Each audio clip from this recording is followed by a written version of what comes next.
it's time to take a look through issue 26 of Conquest, which came with these.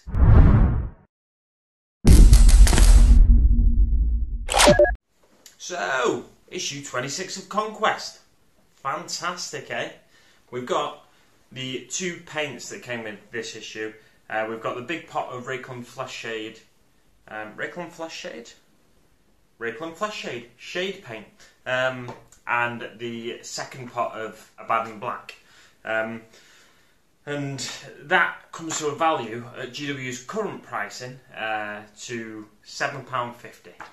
This issue costs £7.99. But is there hidden value in this magazine? I'd say yes. Once again, with the lower value issue, we've got some fantastic lore in here and some nice little snippets. I learnt stuff that I didn't know before, and I'll talk you through it, eh? So first off, we've got the Age of the Imperium, and this talks about the Eye of Terror and the Imperium post-Horus Heresy. So from the 31st millennium all the way up until the 36th millennium. It goes on to the next page and tells us about Xenos rising, Drukhari raids happening throughout the galaxy. As you can see the Drukhari in the picture here. They are the Dark Eldar, the Drukhari. They're basically like, if you're new to 40k, they're basically like Dark Elves but in space.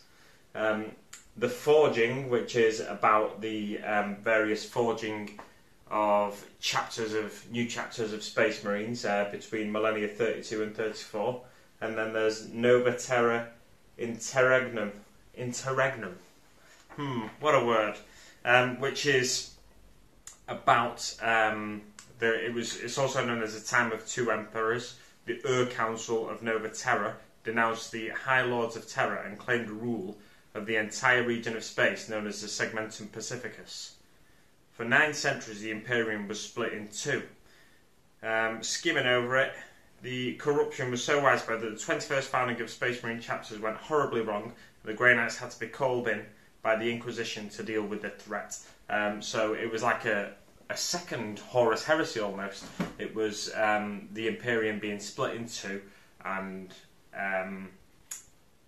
the actual Imperium from Terra, based on Terra, dealing with that. And then it goes on to the next page to tell us about the Cicatrix Maledictum, which is the Great Rift across the galaxy. This thing here, this purple patch of space, is a Cicatrix Maledictum, and that's the Great Warp Rift that goes across the galaxy from the northwest corner to the southeast corner of the galaxy, all the way from like Cadia and Segmentum Obscurus down to the Ultima Segmentum. Oh no, the Ultima Segmentum's up here. I've just seen. What? I thought it was down here. Crazy. So what's that segmentum called? I'm very confused by that because Macragge is down here. The Ultima Segmentum's there, but Macragge's down here. So maybe the Ultima Segmentum isn't where the Ultramarines Empire is. That's very confusing. That's something I didn't know. Unless that map's wrong, but I'll have to look at a different map to compare it. And then on the next page, it talks about Great Unclean Ones. Now, these are the big greater demons of Nurgle. These are massive representations of Nurgle himself in flesh form. You can see on this image here the guts spilling from him, and he's got like tentacles coming off his head, horns, ridiculously long tongue. He's got a massive like plague knife thing there, and he's ringing a bell as he goes along, which no doubt causes infection in the brain and stuff like that. And these guys down here are about the same size as Poxwalkers. These are lesser demons of Nurgle, what they call plague bearers, and they're about the same size as Poxwalkers, maybe a little bit bigger, just to give you an idea of the scale that the Great Unclean Ones are supposed to be.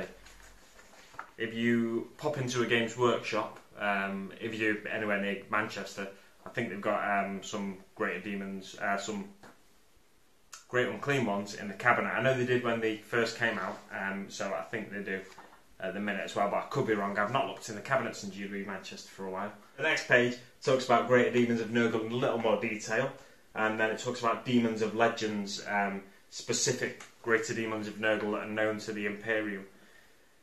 The deeds are so terrible, mere mention of their name has mortals shivering with fear. So there's Rotigus, the generous one, also known as Rotigus Spume, I assume.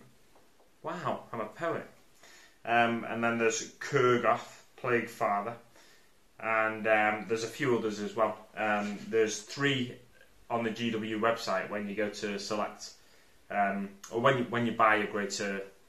I keep wanting to say a greater demon of Nurgle, which a great unclean one is, but let's just call it a great unclean one.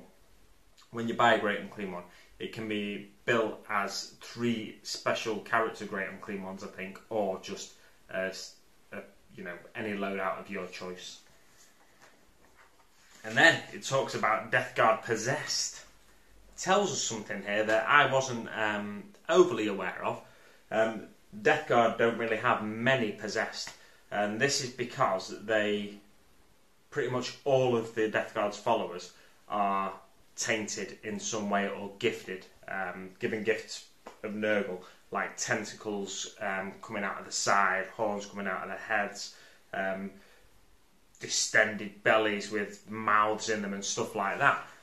So it's rare for them to give themselves over to a lesser demon of Nurgle. Possessed are basically a marine that has been possessed by a demon of Nurgle, a lesser demon of Nurgle. And they look a bit like this, but you don't get too many of them in the Death Guard, like I said, because Nurgle bestows his gifts upon all of his followers.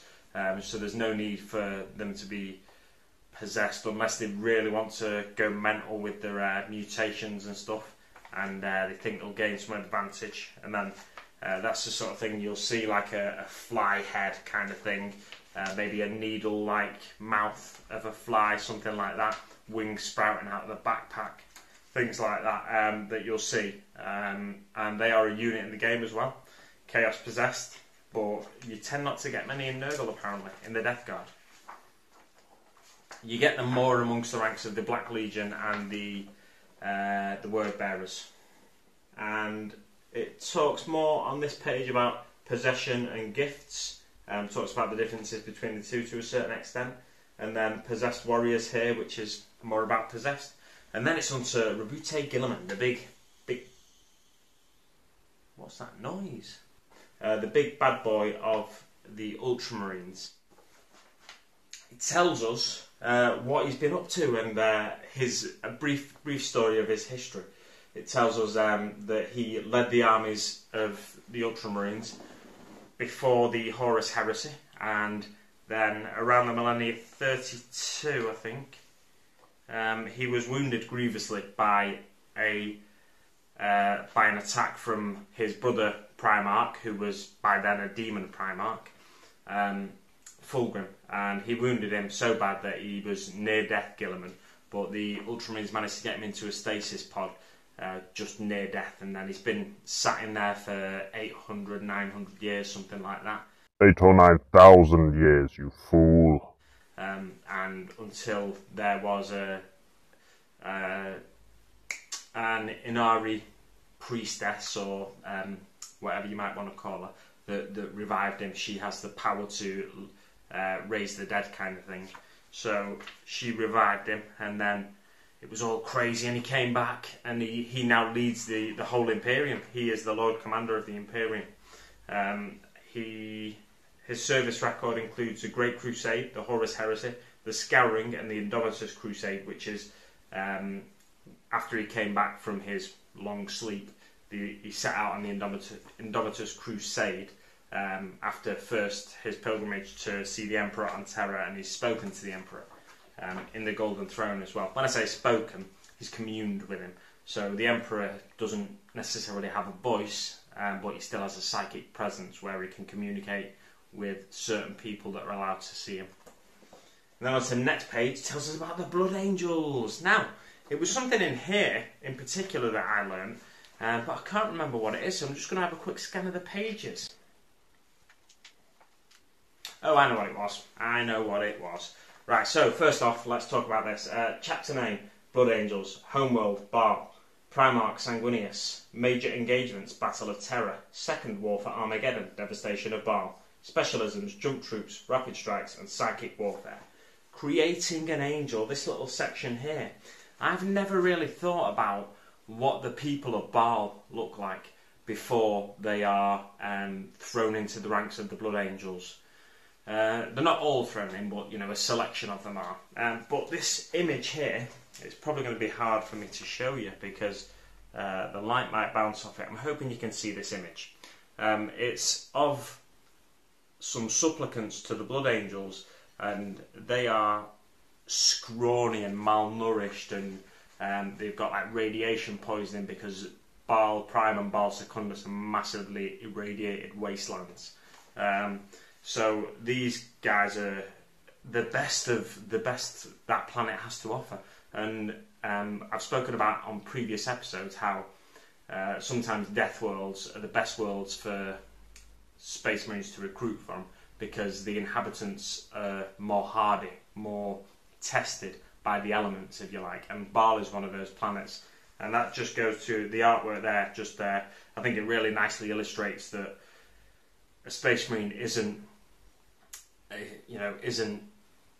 always the most obvious person who becomes a Space Marine, but they're the most hardy, the most durable. And then it tells us how, on the next page, how the markings of the Blood Angels differ from the markings of the Space Marines.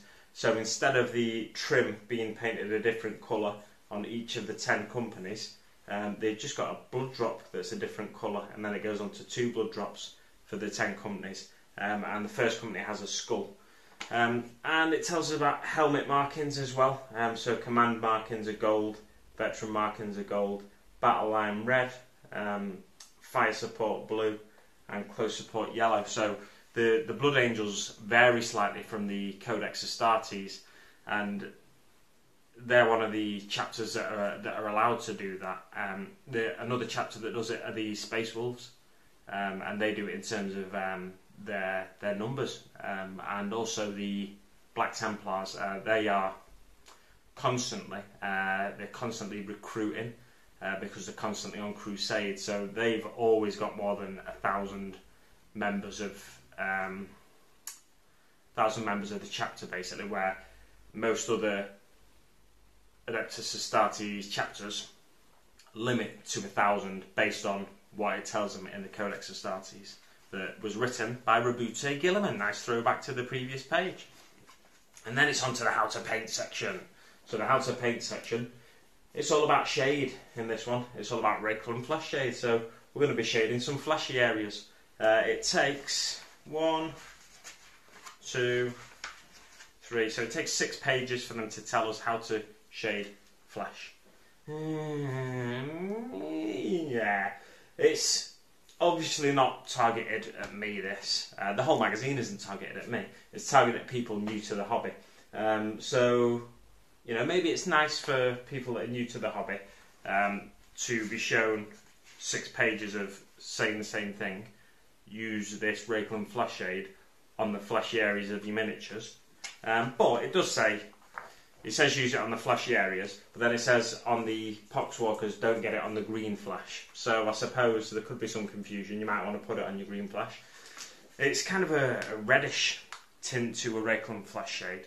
I used it on the base of a cobblestone base of one of my Harry Potter miniatures recently.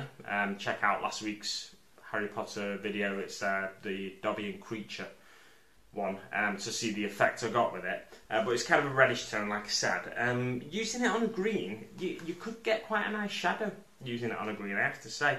But it's not the most obvious choice, and it'd be probably too high a contrast. You'd be better off with something like purple. But anyway, I'm getting far too in depth now with what I think about certain paints. Somebody will probably shout me down now in the comments about it and say you can't use that on green. It's ridiculous. But if you want a massively contrasting shadow, then you could do that.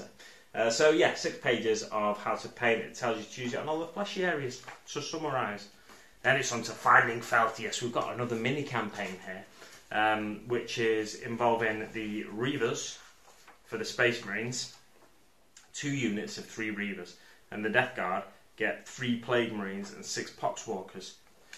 We've got new rules for setting up your miniatures, deploying your miniatures. The Reavers deploy from this battle mat edge, and the Death Guard, you've got 2 units, and you roll a dice for each of them where you're going to deploy them, and they'll deploy in one of the 6 squares basically in this centre section. What's good about having a battle mat is there's certain lines on the battle mat that make it easy for you to see where the deployment zones are. So I think it's really good that we're getting battle mats with these magazines. I don't know about the future one to come, but I'm hoping it's bigger than this one. But we'll see. We'll see. So yeah, same as the last mini campaign we got. You play this one over 5 times, and then depending on the results, it affects the final mission in this week's issue. The final mission is Sever the Head, and it's about the Ultramarines having located Lord Felthius. They can then try and take out the Death Guard's leader. So this is a big battle as well, this one. It's got a lot of miniatures involved. For the Death Guard, there are 5 Plague Marines, Foul Blightspawn, 12 Poxwalkers, Lord Felthius and the Tainted Cohort. And for the Space Marines, it's 5 Intercessors, Redemptor Dreadnought, 3 Aggressors, 5 Reavers and Lieutenant Calcius. There's a lot of miniatures, like I said. Again, we're deploying from the battle edges for the Space Marines, but you roll a dice to see which battle edge you're coming in from. 1 to 2 you're coming in from here, 3 to 4 you're coming in from here, 5 there and 6 there. The Death Guard deploy in the middle. And what else? Oh yeah, so the way the previous battle affects, or the previous mini campaign affects this battle, is you get to choose for each time the Ultramarine player wins one of those mini campaign missions. You get to choose which battle edge a unit comes in from instead of rolling the dice. So if you win 5 as a Space Marine player, you get to choose which edge all of your units come in from. So it's a nice little touch there.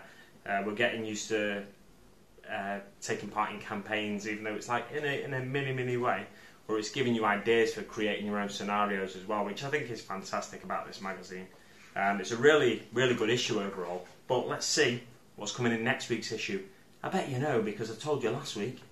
It's the Rhino, or the first part of the Rhino, and then the following issue you're getting the second part of the Rhino as well. It tells us here. So it is going to be split over 2 issues, because this one says complete your Rhino on the front there. So it's going to be interesting to see what people think and how quickly that issue gets snapped up, I think, those 2 issues, because the Redemptor Dreadnought issue went straight away. I know some people have told me in the comments of previous videos that they saw somebody buying 3 copies of issue 24, and then the following week when issue 25 came out, that guy only managed to get 1 issue 25, so he was left with 3 issue 24s, which is the first part of the Redemptor Dreadnought, 1 issue 25, so he can only actually build 1 complete Redemptor Dreadnought, unless obviously he manages to get it from another source, which he probably did in the end, but he may have ended up paying a little extra from eBay, and that's a little, I don't know, it's an incentive, I think, to reserve a copy with a newsagent if you can do that. So yeah, be aware that these issues might go quickly if you want the Rhinos. So make sure you get yours early doors. If you're subscribed, you don't have to worry about that kind of thing, do you? So let me know what you think of the upcoming issues. Let me know what you think of this issue as well. I think it's really good value because it's taught me a thing or two. I don't know loads about the Blood Angels. I don't know loads about the Death Guard and Ultramarines as well, obviously. So it's always interesting learning about things I don't know about, like Nurgle as well. So there we go. Thanks very much for watching, guys, and I'll see you on the battlefield.